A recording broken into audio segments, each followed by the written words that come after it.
there was a way to make your crush actually obsessed with you. Not in like a creepy stalker way, but more like a he hits you up and makes plans with you first kind of way. I feel like everyone would want that, and so in this video, I wanted to give you 5 different ways that you can actually make that happen. And this isn't going to be based on my opinion, this is going to be based on research and facts, because I look at it like this. If a guy can get easily obsessed with a video game, why can't we just use that same information to make him obsessed with you? Because when you think about it, video game companies like Nintendo or Activision, they make video games every single year, and they're almost always a grand slam, they're always addictive, they're always making people obsessed with them, and they're not falling on that by accident. They have a simple formula that they put in every single video game to make sure that the people who play it get addicted and love it. And so I'm going to show you the 5 things that every single one of these video games have, so that if you just duplicate these own things in your personal life, you will be equally successful. Now, if this sounds like a cool concept to you, if you like the idea of this video, give it a thumbs up down below so I know, and I'll make more videos like this in the future. And with that being said, let's dive right in. So the first part about making someone actually obsessed with you is you have to be a challenge. Because the fact of the matter is, people do not value things that they don't put effort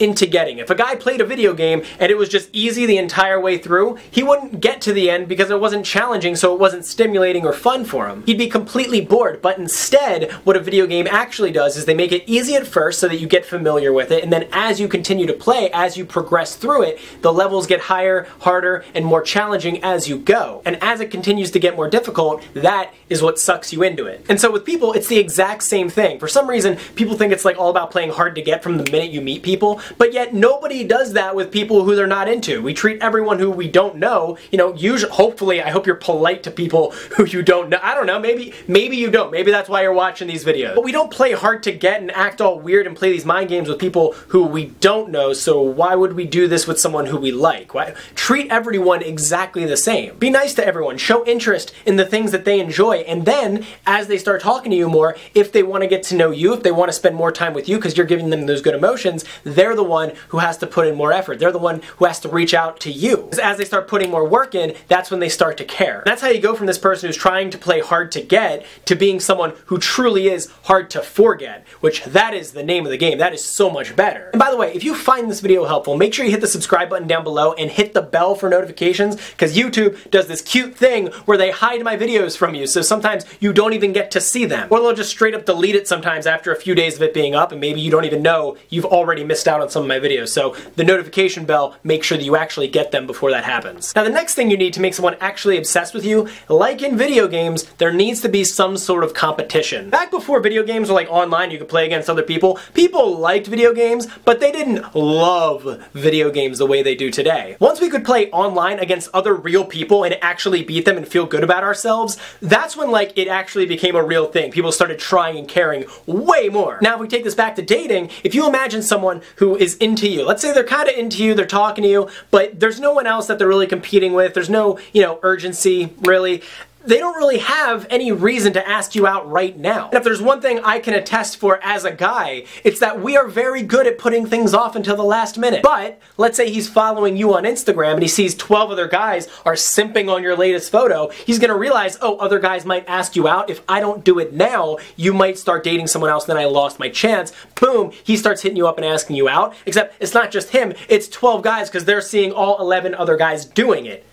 It's evil genius. Which reminds me, if you ever have any questions that you want to ask me, make sure you follow me on Instagram, because I do live streams every single weekend where I talk to you guys, we get to chat, we actually become friends, and I don't know, it's nice having a little family and a little support group on there. I really enjoy it. I'll put my link in the description so you can just tap that link and hopefully it'll take you over to the app, or you can just search me, whatever's easiest for you. Now, along with competition, the next thing that you need in order to make someone actually want to spend time with you is that you have to be fun. Because believe it or not, a lot of people end up getting this one wrong. They want to date someone because of the amazing feeling they get when they're around that person, but then when they're hanging out, there's not actually anything that they have in common to do for fun together. It's like they want to date someone because they get a good feeling from that person when they're around them, but there's no actual reason besides that for them to hang out. And that feeling is called the honeymoon phase in a relationship, which it feels great at first, don't get me wrong, but eventually that always wears out. And if there's nothing to replace that honeymoon effect when it's gone, that's why 99% of relationships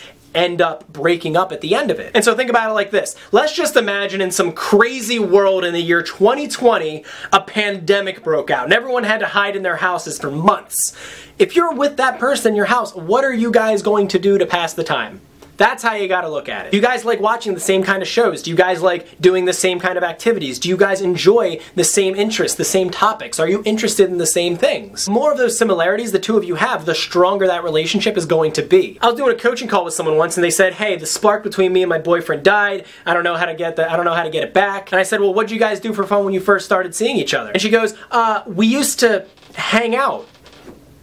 I'm like, that is the most vague answer in the world. No wonder you guys are not feeling the spark anymore. So to make a long story short, eventually those two broke up. She found a new guy who likes hiking the same way she does, likes Marvel movies, which she does, and likes Animal Crossing, which she does. So guess what? They're probably going to be together for a very long time because they have things that they can do together. So hopefully that makes sense because that's a really big point I want to drive home. But after that, another thing that's kind of similar to this but also different that every video game also has is there's always some sort of achievement at the end that you're going for. Like maybe it's a certain rank in Call of Duty. If you're playing Animal Crossing, maybe it's you want your house to look a certain way. I don't know. I don't play Animal Crossing. I don't even know how the game works. But relating this back to a relationship and how it has to be the same way, I mean, when you're first seeing someone, what's the goal? Probably to go on a date with them. After that, what's the next goal? To be in a relationship. After that, maybe you want to get engaged, you want to get married, but there's other things you want to add in along the way as well. For example, one thing that I would want to do with my significant other is raising enough money for a certain charity organization that means a lot to me, that's close to my heart. Having a goal like that together is amazing. Or maybe both of you pick up jiu-jitsu classes and you both want to get a blue belt by a certain date together. That's another thing that the two of you can work on together. Or maybe you want to just start a family together and grow that. There's so many different ways you can go about it, and honestly, the more things you guys are working on and moving towards together, that's just something that's going to unite the two of you even more. It's going to make that bond super strong. Because if you don't have this, just like in a video game, you can put it down, you don't really have any reason to go back to it. So having those goals and those achievements that you're working towards, it's a huge one. Which brings me to the last thing I want to talk about for how to make someone obsessed with you, which is